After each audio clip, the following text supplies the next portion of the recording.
Hey, how you guys doing today? My name is Brian with Miraxo's Reviews and How-Tos. And as you know from the title of this video, I've got a little comparison coming up for you between the stock cooler for the AMD FX-8350 and the Cooler Master Hyper 212 Evo. This video I never really intended on making, so it's kind of just developed here within the last couple of days. Because I've had one of my subscribers asking me whether or not he should upgrade from his stock AMD cooler to an aftermarket cooler. And about a little less than a year ago, back in May of 2015, I was helping my brother-in-law build a brand new computer with the FX-8350 processor, and we'd shot a little bit of video there just for our own purpose to see the difference between the stock cooler and the Hyper 212 Evo.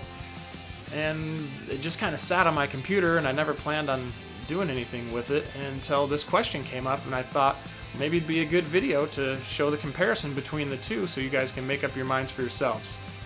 Anyway, I think I've talked enough right here. All you guys want to see is the difference between the two when it comes to the acoustics. So let's go.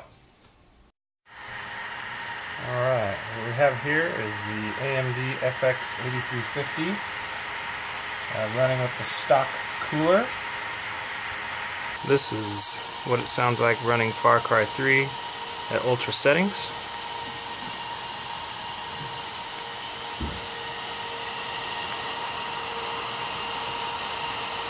We've now removed the stock cooler and have installed the Cooler Master Hyper 212 Evo.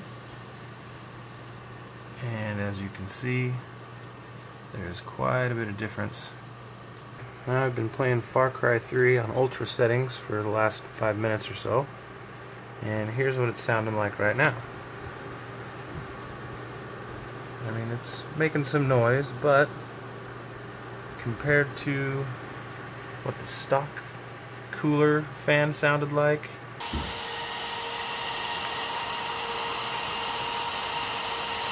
this thing is super quiet, and that does a lot better job of keeping things cool also. Alright guys, there you have it. Hope you liked the video. As you can see, there is a pretty significant difference between the stock AMD cooler and the Hyper 212 Evo. Anyway, if you guys liked the video, please click the thumbs up button, give it a like. If you are not subscribed to my channel, please click subscribe right over here. And also, if you guys have any questions or comments, leave them in the comment section down below. I'll do my very best to answer them. And for all of you social media people out there, if you would like to follow me on Twitter, you can simply do so. I am at Miraxotes78. Once again, you guys, I want to say thank you so much for watching this video today. I hope that you liked it, and we'll see you all next time.